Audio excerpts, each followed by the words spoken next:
안녕하세요. 저는 일본 도쿄의 하나미치 은행에서 부행장을 맡고 있는 이시다 켄타로입니다. 올해로 금융업에 몸담은 지 31년째입니다. 오랫동안 전통과 신뢰를 중시하는 일본 금융의 중심에서 살아왔기에 변화라는 단어에는 익숙지 않았습니다. 그래서였을까요? 한국 출장이라는 말이 떨어졌을 때 저는 아무 기대도 없었습니다. 오히려 짜증이 앞섰죠. 서울 핀테크 포럼. 그 이름부터가 전시용 같았습니다. 겉만 번지르르한 유행을 좇는 그런 행사일 거라고 생각했습니다. 우리 일본은 150년 동안 아시아 금융을 이끌어온 나라 아닙니까? 단순히 속도만 빠른 한국이 과연 무엇을 보여줄 수 있을까? 그런 고정관념 속에서 저는 인천행 비행기에 몸을 실었습니다. 김포공항에 도착하자마자 첫 번째 충격을 받았습니다. 입국 절차 전부가 자동화되어 있었고 대면 없이 통과되는 게 너무나 자연스러웠어요. 도쿄 하네다 공항보다 더 깔끔하고 더 빠르고 더 친절했습니다. 수화물을 찾는 데에도 인공지능 안내 로봇이 다가와 일본어로 말을 걸더군요. 어서 오세요, 고객님. 목적지를 알려주시면 도와드리겠습니다. 속으로는 이런 건 보여주기용일 뿐이라며 애써 무시했지만 내심 당황한 건 부정할 수 없었습니다. 공항에서 호텔로 가는 길도 새로웠습니다. 택시 안의 결제 시스템이 전면 페이리스, 즉 무인 자동 결제였어요. 지문 혹은 휴대폰 NFC를 대기만 하면 끝이었죠. 그에 비해 일본의 택시는 아직도 종이 영수증을 뽑아주고 현금 거래도 흔합니다. 한국이 이렇게까지 디지털화되어 있었나? 혼잣말이 흘러나왔고 저도 모르게 창밖을 오래 바라보게 되더군요. 다음 날 서울 코엑스에서 열린 핀테크 포럼은 제 예상과는 전혀 달랐습니다. 저는 그저 의례적인 개회사나 듣고 기업 홍보나 둘러보다가 나올 계획이었죠. 하지만 전시관에 들어선 순간 또 한 번 제 생각이 무너졌습니다. 이건 뭐지? AI가 실시간으로 보험 심사를 진행하고 스마트폰으로 대출 신청부터 승인까지 1분도 안 걸리는 시스템. 자산 관리를 해주는 AI 챗봇, 블록체인으로 기록된 공공금융거래, 지능형 사기 탐지 시스템. 이건 단순한 시연이 아니었습니다. 관람객이 실제로 참여하고 앱을 통해 실시간 금융거래를 체험하는 구조였죠. 저는 눈을 의심했습니다. 이건 일본에서도 일부 시도되고는 있지만 대부분 실험적 수준에 불과하거든요. 그런데 여기서는 이미 실생활로 자리 잡고 있었습니다. 이런 게 가능해? 진짜 사용 중이야? 머릿속이 어지러웠습니다. 30년간 일본 금융을 우위라 믿으며 살아온 저였기에 이 상황은 받아들이기 힘들었죠. 그래봤자 다 시범 사업일 뿐이야. 실제 사용까지는 한참 멀었을 거야. 스스로에게 그렇게 되뇌며 마음을 다잡았습니다.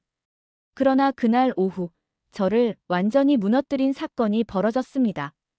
포럼의 메인 세션 중 하나, 동북아시아 디지털 금융의 미래의 한 젊은 여성이 연사로 무대에 올랐습니다. 익숙한 실루엣 하지만 믿을 수 없었습니다. 그녀는 제 딸 아오이였습니다. 정장 차림에 단정하게 묶은 머리, 낯설 정도로 성숙해진 말투.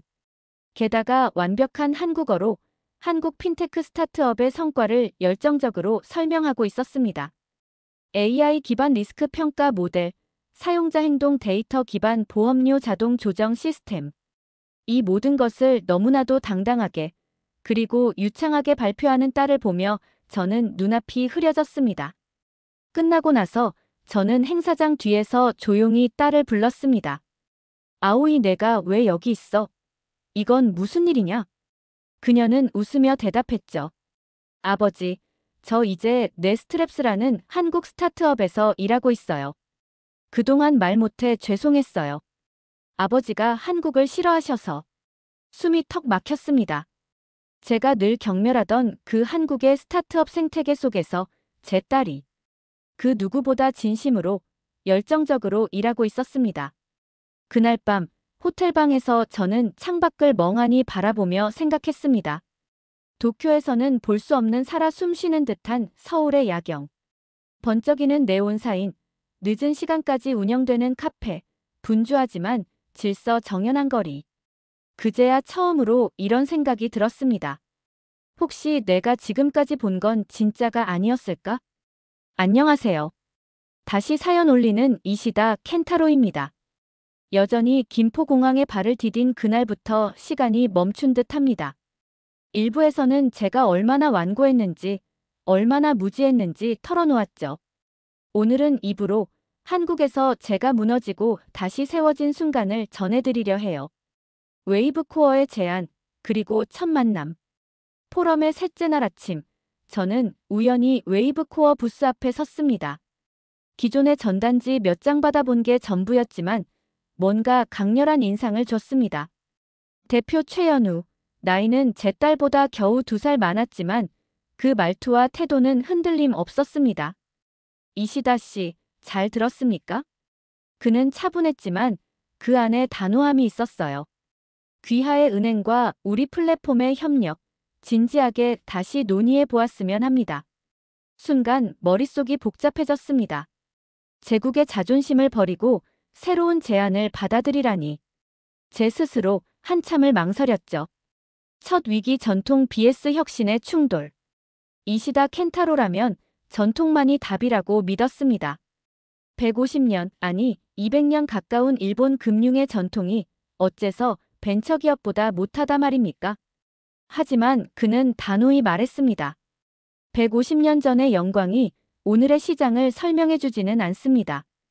완전히 날카로운 한마디였습니다. 이건 단순한 협상 테이블이 아니라 제가 깨야 할 프레임이었습니다. 미래는 실제 성과 기반입니다. 숫자, 사용자 만족도, 디지털 전환 지수 모두 증명하고 있죠.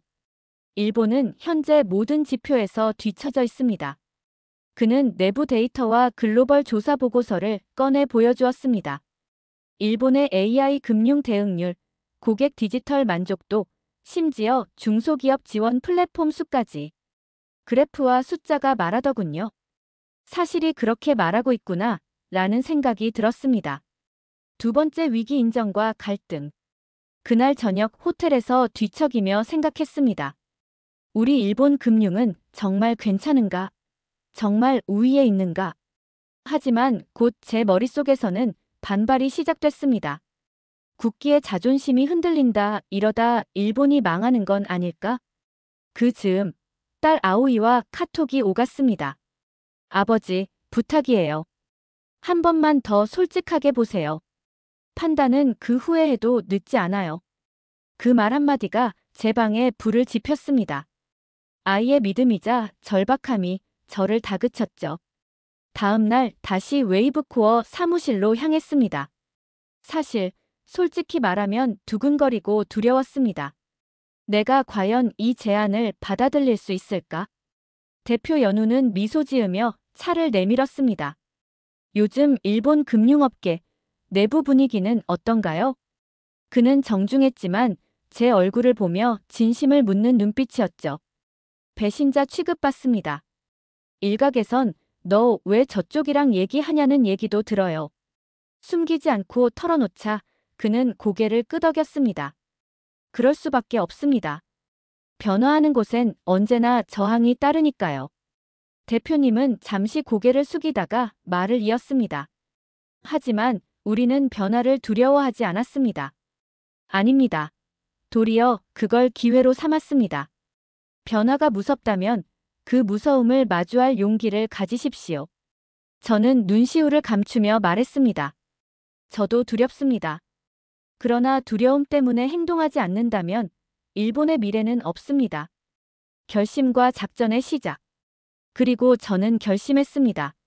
나는 움직일 것이다. 도쿄로 돌아오는 비행기 안에서 각오를 다졌습니다. 내부 보고서, 전략 제안서, 인력 계획. 벤처와 전통이 만나는 그 지점을 만들어야 했습니다. 결단은 간단했습니다. 한국 핀테크 플랫폼과의 전략적 제휴. 디지털 혁신본부 설치 내부 조직 구성. 젊은 인재 등용과 관료 중심 구조 개혁. AI 기반 금융 서비스 테스트 베드 구축. 돌이켜보면 그 모든 것이 두려움을 이겨내고자 하는 제 고백이었습니다. 메시지를 전하며 제 자신에게 엄청난 걸 요구한 시간들이었습니다. 나는 틀렸다고 인정해야 했고 새로운 것을 받아들일 수 있다고 선언해야 했습니다. 어쩌면 이것이야말로 진짜 리더의 길이 아닐까요? 다음 편 3부전에서는 실제 협력의 첫 발을 내디디며 겪게 되는 전환점과 위기들, 그리고 그 속에서 피어난 작은 가능성까지 전해드릴게요. 한국에서의 며칠, 짧지만 너무나도 강렬한 시간이었습니다. 서울 핀테크 포럼 마지막 날, 저는 작은 결심을 품은 채 도쿄행 비행기에 올랐습니다. 그 결심은 단순한 프로젝트 제안이나 일시적인 열정이 아니었습니다. 그건 말 그대로 제가 살아온 30년 금융 인생을 뒤엎는 선택이었고, 한 국가의 금융 시스템을 향한 첫 번째 질문이기도 했습니다. 이제는 당신 차례입니다. 최연우 대표와의 마지막 대화는 조용한 서울 북촌의 한 찻집에서 이뤄졌습니다. 서울의 전통 한옥 사이로 스며드는 아침 햇살, 그 아래에서 우리는 미래를 말하고 있었습니다. 이시다 씨, 우리는 할 수 있는 걸 다 보여드렸습니다. 이제는 일본이, 아니, 당신이 움직일 차례입니다. 그 말은 단순한 제안이 아니었습니다. 그것은 한 세대가 다음 세대에게 보내는 메시지였습니다. 변화를 거부할 수도 외면할 수도 없다는 것을 직감했습니다. 자네 말이 맞았네. 제가 조용히 입을 열었습니다. 우리는 너무 오래 영광의 기억 속에 안주하고 있었어. 변화를 두려워했지. 하지만 더 두려운 건 정체다. 최 대표는 조용히 고개를 끄덕이며 말했습니다. 그리고 이젠 그 정체를 부끄러워할 수 있는 리더가 필요합니다. 돌아온 도쿄, 거대한 벽. 도쿄로 돌아온 첫 주, 저는 누구보다 바쁘게 움직였습니다. 핀테크 전략 보고서, 웨이브 코어 재휴안, 그리고 디지털 혁신 계획 초안까지 직접 손을 보며 준비했습니다. 하지만 부행장 회의 테이블에 이 자료들을 올려놓는 순간 정적이 흘렀고 그 정적 뒤엔 예상 가능한 반응이 쏟아졌습니다. 한국 벤처와 제휴라뇨? 너무 위험한 발상입니다. 우리 시스템은 글로벌 기준에서도 충분히 경쟁력이 있습니다. 이건 이시다 씨 개인적인 감정이 개입된 결정 아닙니까? 그 말들, 일일이 반박할 수 없었습니다. 왜냐하면 저 역시 그들처럼 생각했던 시절이 있었기 때문입니다. 하지만 이제는 알았습니다. 안정이라는 이름의 방관이 우리를 얼마나 뒤처지게 만들었는지. 저는 조용히 그리고 단호하게 말했습니다. 우리가 쌓아온 150년의 전통, 그것이 오늘을 지켜주는 게 아닙니다. 우리가 내일을 준비하지 않는다면 그 전통은 곧 박물관으로 사라질 뿐입니다. 작지만 큰 실험. 혁신은 말이 아니라 실천으로 증명해야 한다는 것을 알았습니다. 그래서 저는 은행 내 비공식 테스트 조직을 구성했습니다. 디지털 대응 TF팀, 젊은 직원 5명과 함께 시작한 이 팀은 한국의 웨이브 코어와 실시간으로 협력하며 스마트 대출 시스템 도입을 실험하기 시작했습니다. 기존 일본의 대출 절차는 평균 23일, 많게는 일주일 이상 걸리기도 합니다. 하지만 AI를 통한 신용평가, 실시간 리스크 분석이 도입된 이 시스템은 30분 안에 결과를 도출했습니다. 그리고 테스트에 참여한 중소기업 대표들은 모두 한 목소리로 말했습니다. 이건 단순히 빠른 게 아닙니다. 기회를 기다리는 우리에게 시간은 곧 생존입니다. 그 말이 제 가슴을 세게 때렸습니다. 두 번째 위기 배신자의 낙인. 하지만 이런 움직임이 언론을 통해 알려지자 보수적 언론과 기존 금융 고위층의 저항이 본격화됐습니다. 이시다. 한국 자본의 은행을 넘기려는가? 국익을 생각하시오. 일본 금융의 정체성을 팔아넘길 셈인가? 그 순간 저는 평생을 함께 해온 동료들에게서조차 배신자라는 시선을 받기 시작했습니다. 복도에서 마주친 어떤 부장은 저를 피하듯 눈을 돌렸고 몇몇은 회의에 불참하거나 의견 개진을 중단했습니다. 그런데 이상하게도 그 순간 저는 확신이 생겼습니다. 맞는 길을 가고 있다는 걸요. 저항은 변화의 그림자일 뿐 두려움의 본질은 아니니까요. 아오이의 한마디. 그러던 어느 밤 아오이에게 전화를 걸었습니다. 서울에서 마지막으로 봤을 때도 우리는 많은 대화를 나누지 못했거든요. 아버지, 괜찮으세요? 응, 사실 좀 힘들다. 그래도 지금처럼 변화를 만들고 있는 아버지가 제가 기억하는 누구보다 멋있어요. 그 말 한마디에 눈물이 났습니다. 평생 딸에게 존경받을 자격이 없다고 느꼈던 아버지였지만 이제야 조금은 나아지고 있다는 느낌이 들었습니다. 디지털 혁신본부 정식 출범. 결국 은행 내에서 디지털 혁신본부가 정식 부서로 출범하게 되었습니다. 이름뿐인 개편이 아니라 실제 실행력을 가진 본부였습니다. 기존 시스템과 병행하는 스마트 대출 알고리즘 도입, 고객 데이터 기반 맞춤형 자산관리 플랫폼 개발, 연간 500억엔 규모의 디지털 전환 펀드 신설, AI 기반 리스크 분석 시스템 전국 지점에 시범 적용. 그리고 그 중심에는 젊은 팀원들이 있었습니다.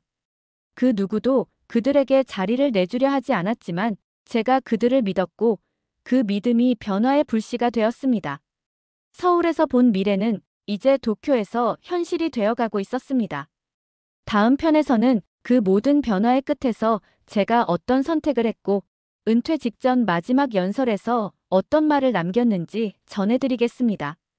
안녕하세요. 이시다 켄타로입니다.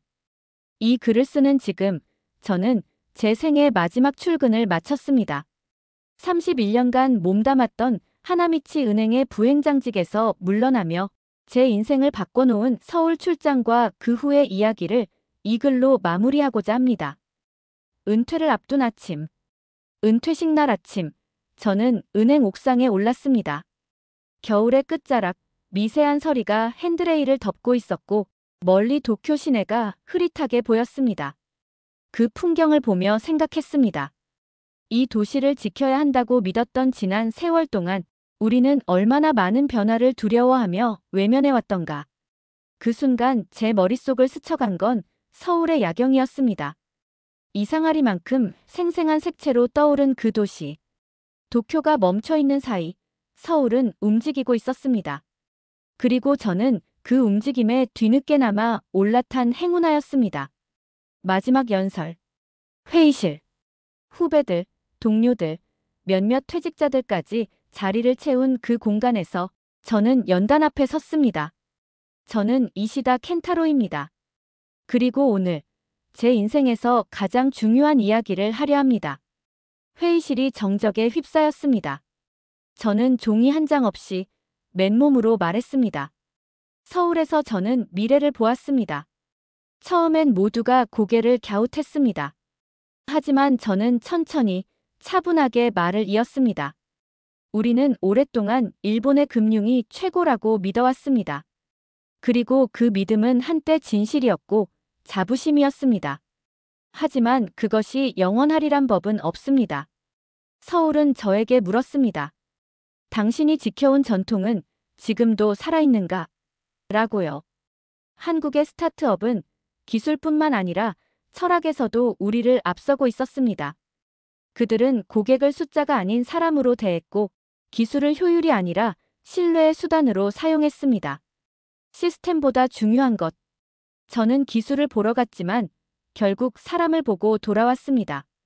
웨이브 코어의 시스템이 대단했던 건 알고리즘 때문이 아니라 그 시스템을 만든 이들이 변화의 진심이었기 때문입니다. 그들은 이렇게 말했습니다. 기술이 아무리 빨라도 사람이 이해하지 못하면 소용없습니다. 고객은 우리를 믿고 돈을 맡기는 것이 아니라 우리가 이해하고 있다고 믿기 때문에 신뢰하는 겁니다. 이 말들은 저를 송두리째 흔들었습니다. 그날 이후 저는 다시 배워야겠다고 생각했습니다. 누군가의 아버지로서, 누군가의 상사로서, 한 명의 인간으로서. 아오이와의 화해. 연설을 준비하던 주말, 아오이와 식사를 함께 했습니다.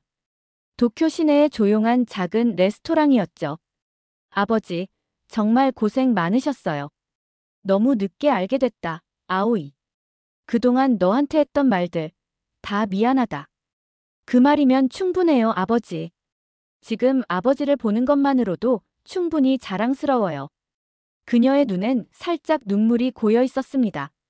저는 그제야 비로소 내가 좋은 아버지가 될 수 있었구나 하는 확신을 가졌습니다. 변화는 확산된다. 은퇴 전 마지막 프로젝트였던 한국형 스마트 금융 시스템은 이제 전국 신계 지점으로 확산되고 있습니다.